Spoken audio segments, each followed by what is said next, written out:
मुंशी प्रेमचंद का उपन्यास निर्मला।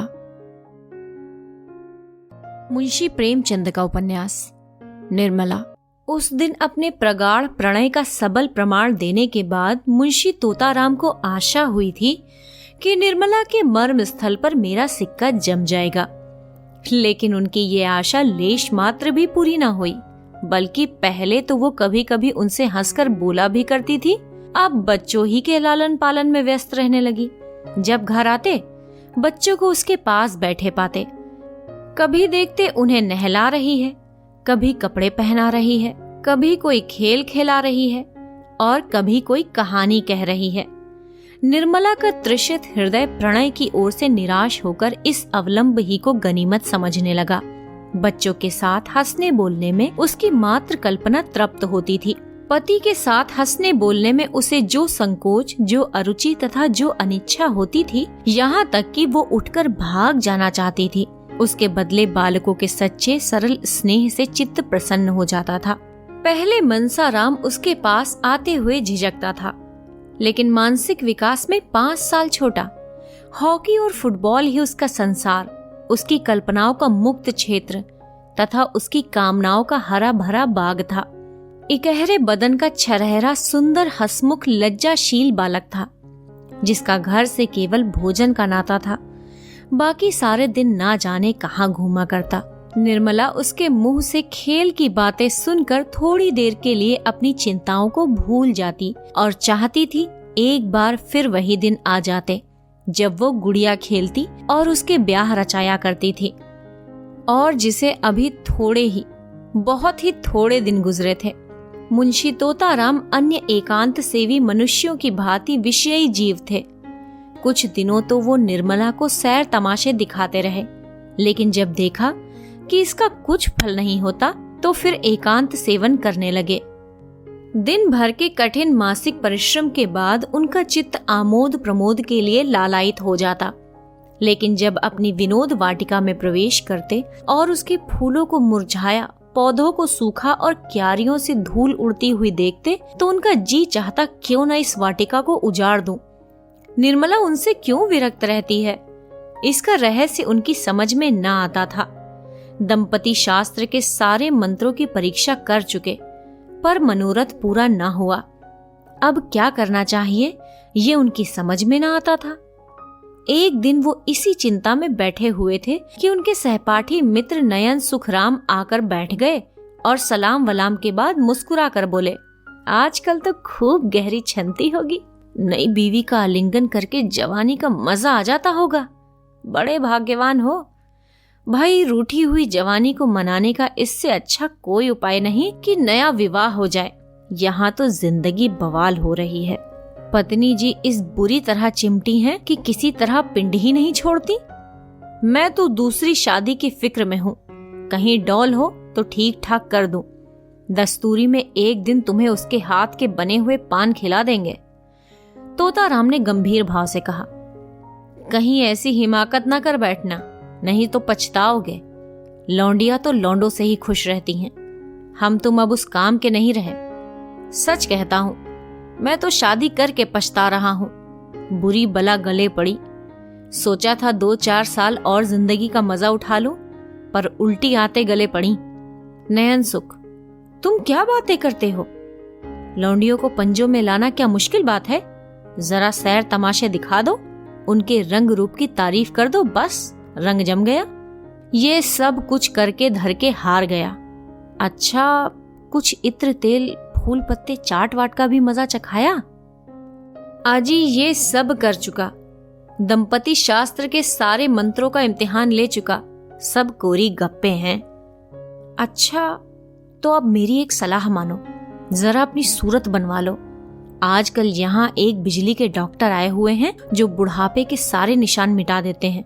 क्या मजाल कि चेहरे पर एक झुर्रियां या एक भी बाल पका रह जाए। ना जाने क्या जादू कर देते हैं कि आदमी का चोला ही बदल जाता है। फीस क्या लेते हैं?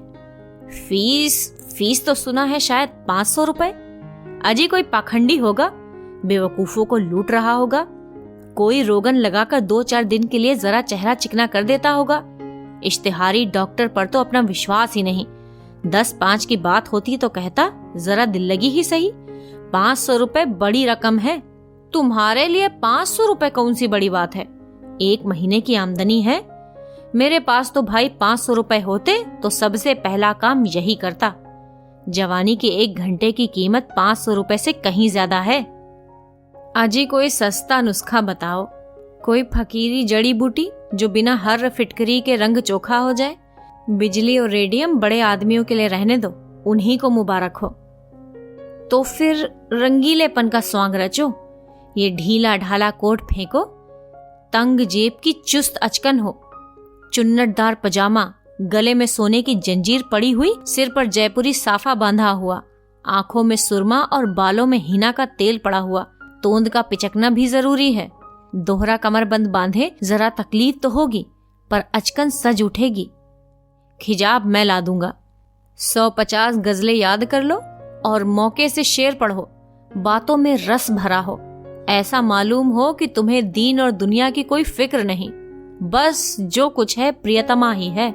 जवां मर्दी और साहस के काम करने का मौका ढूंढते रहो। रात को झूठ मूठ शोर करो, चोर चोर और तलवार लेकर अकेले पिल पड़ो। हाँ, जरा मौका देख लेना, ऐसा ना हो कि सचमुच कोई चोर आ जाए और तुम उसके पीछे दौड़ो, नहीं तो सारी कलाई खुल जाएगी और मुफ्त के उल्लू बनोगे। उस वक्त तो जवां मर्दी इसी में है कि दम साधे खड़े रहो, जिससे वो समझे कि तुम्हें खबर ही नहीं हुई। लेकिन ज्यों ही चोर भाग खड़ा हो, तुम भी उछलकर बाहर निकलो और तलवार लेकर कहाँ कहाँ कहते दौड़ो। ज्यादा नहीं, 1 महीना मेरी बातों का इम्तिहान करके देखो। अगर वो तुम्हारी दम ना भरने लगे तो जो जुर्माना कहो वो दूं। तोताराम ने उस वक्त तो ये बातें हंसी में उड़ा दी, जैसा कि एक व्यवहार कुशल मनुष्य को करना चाहिए। लेकिन इसमें की कुछ बातें उनके मन में बैठ गईं। उनका असर पड़ने में कोई संदेह न था। धीरे धीरे रंग बदलने लगे, जिसमें लोग खटक न जाएं। पहले बालों से शुरू किया, फिर सुरमे की बारी आई। यहाँ तक कि 1-2 महीने में उनका कलेवर ही बदल गया। गजलें याद करने का प्रस्ताव तो हास्यप्रद था, लेकिन वीरता की डींगे मारने में कोई हानि न थी। उस दिन से वो रोज अपनी जवां मर्दी का कोई न कोई प्रसंग अवश्य छोड़ देते। निर्मला को संदेह होने लगा कि कहीं इन्हें उन्माद का रोग तो नहीं हो रहा है। जो आदमी मूंग की दाल और मोटे आटे के 2 फुलके खाकर भी नमक सुलेमानी का मोहताज हो, उसके छैलेपन पर उन्माद का संदेह हो तो आश्चर्य ही क्या। निर्मला पर इस पागलपन का और क्या रंग जमता। उसे उन पर दया आने लगी। क्रोध और घृणा का भाव जाता रहा। क्रोध और घृणा उन पर होती है जो अपने होश में हो। पागल आदमी तो दया ही का पात्र है।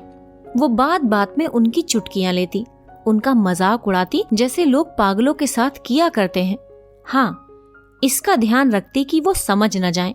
वो सोचती, बेचारा अपने पाप का प्रायश्चित कर रहा है। ये सारा स्वांग केवल इसीलिए तो है कि मैं अपना दुख भूल जाऊं। आखिर अब भाग्य तो बदल नहीं सकता, इस बेचारे को क्यों जलाऊं। एक दिन रात को 9 बजे तोताराम बांके बने हुए सैर करके लौटे और निर्मला से बोले, आज 3 चोरों से सामना हो गया। जरा शिवपुर की तरफ चला गया था। अंधेरा था ही। ज्यों ही रेल की सड़क के पास पहुंचा तो 3 आदमी तलवार लिए हुए ना जाने किधर से निकल पड़े। यकीन मानो तीनों काले देव थे, मैं बिल्कुल अकेला। पास में सिर्फ ये छड़ी थी। उधर तीनों तलवार बांधे हुए होश उड़ गए। समझ गया कि जिंदगी का यहीं तक साथ था। मगर मैंने भी सोचा, मरता ही हूँ तो वीरों की तरह क्यों न मरूं। इतने में एक आदमी ने ललकार कर कहा, रख दे तेरे पास जो कुछ है और चुपके से चला जा। मैं छड़ी संभाल कर खड़ा हो गया और बोला, मेरे पास तो सिर्फ ये छड़ी है और इसका मूल्य 1 आदमी का सिर है। मेरे मुंह से इतना निकलना था कि तीनों तलवार खींचकर मुझ पर झपट पड़े और मैं उनके वारों को छड़ी पर रोकने लगा। तीनों झल्ला झल्ला कर वार करते थे। खटाके की आवाज होती थी और मैं बिजली की तरह झपट कर उनके तारों को काट देता था। कोई 10 मिनट तक तीनों ने खूब तलवार के जौहर दिखाए, पर मुझ पर रेफ तक न आई। मजबूरी यही थी कि मेरे हाथ में तलवार न थी। यदि कहीं तलवार होती तो एक को जीता ना छोड़ता। खैर, कहाँ तक बयान करूं। उस वक्त मेरे हाथों की सफाई देखने लायक थी।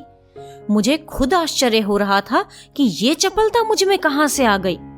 जब तीनों ने देखा कि यहाँ दाल नहीं गलने की, तो तलवार म्यान में रख ली और पीठ ठोकर बोले, जवान, तुम सा वीर आज तक नहीं देखा। हम तीनों 300 पर भारी, गांव के गांव ढोल बजाकर लूटते हैं, पर आज तुमने हमें नीचा दिखा दिया। हम तुम्हारा लोहा मान गए। ये कहकर तीनों फिर नजरों से गायब हो गए।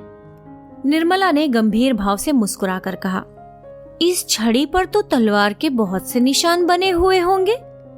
मुंशी जी इस शंका के लिए तैयार न थे, पर कोई जवाब तो देना आवश्यक था। बोले, मैं वारों को बराबर खाली कर देता। 2-4 चोटें छड़ी पर पड़ी भी तो उचटती हुई, जिनसे कोई निशान नहीं पड़ सकता था। अभी उनके मुंह से पूरी बात भी ना निकली थी कि सहसा रुक्मिणी देवी बदहवास दौड़ती हुई आई और हांफते हुए बोली, तोता है कि नहीं? मेरे कमरे से सांप निकल आया है, मेरी चारपाई के नीचे बैठा हुआ है, मैं उठकर भागी। मुआ कोई 2 गज का होगा, फन निकाले फुफकार रहा है। चलो जरा चलो तो, डंडा लेते चलना। तोताराम के चेहरे का रंग उड़ गया, मुंह पर हवाइयां छूटने लगी, मगर मन के भावों को छिपा कर बोले, सांप यहाँ कहाँ? तुम्हें धोखा हुआ होगा, कोई रस्सी होगी। रुक्मणी, अरे मैंने अपनी आंखों से देखा है, जरा चलकर देख लो ना। है मर्द होकर डरते हो। मुंशी जी घर से तो निकले, लेकिन बरामदे में फिर ठिठक गए। उनके पांव ही न उठते थे, कलेजा धड़-धड़ कर रहा था। सांप बड़ा क्रोधी जानवर है, कहीं काट ले तो मुफ्त में प्राण से हाथ धोना पड़े। बोले, डरता नहीं हूं, सांप ही तो है, शेर तो नहीं। मगर सांप पर लाठी नहीं असर करती। जाकर किसी को भेज, किसी के घर से भाला लाएं। ये कहकर मुंशी जी लपके हुए बाहर चले गए। मनसाराम बैठा खाना खा रहा था। मुंशी जी तो बाहर चले गए, इधर वो खाना छोड़ अपनी हॉकी का डंडा हाथ में ले कमरे में घुस पड़ा और तुरंत चारपाई खींच ली। सांप मस्त था, भागने के बदले फन निकालकर खड़ा हो गया। मनसाराम ने चटपट चारपाई की चादर उठाकर सांप के ऊपर फेंक दी और ताबड़तोड़ 3-4 डंडे कस कर जमाए। सांप चादर के अंदर तड़प तड़प कर रह गया। तब उसे डंडे पर उठाए हुए बाहर चला। मुंशी जी कई आदमियों को साथ लिए चले आ रहे थे। मनसाराम को सांप लटकाए आते देखा तो सहसा उनके मुंह से चीख निकल पड़ी, मगर फिर संभल गए और बोले, मैं तो आ ही रहा था, तुमने क्यों जल्दी की? दे दो, कोई फेंक आए। ये कहकर बहादुरी के साथ रुक्मिणी के कमरे के द्वार पर जाकर खड़े हो गए और कमरे को खूब देखभाल कर मूंछों पर ताव देते हुए निर्मला के पास जाकर बोले, मैं जब तक आऊं मनसाराम ने मार डाला। बेसमझ लड़का डंडा लेकर दौड़ पड़ा। सांप हमेशा भाले से मारना चाहिए, यही तो लड़कों में ऐब है। मैंने ऐसे ऐसे कितने सांप मारे हैं, सांपों को खिला खिला कर मारता हूँ, कितनों को ही मुट्ठी में पकड़कर मसल दिया है।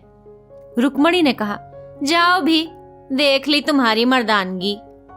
मुंशी जी झेप कर बोले, अच्छा जाओ, मैं डरपोक ही सही, तुमसे कुछ इनाम तो नहीं मांग रहा हूँ, जाकर महाराज से कहो खाना निकालें।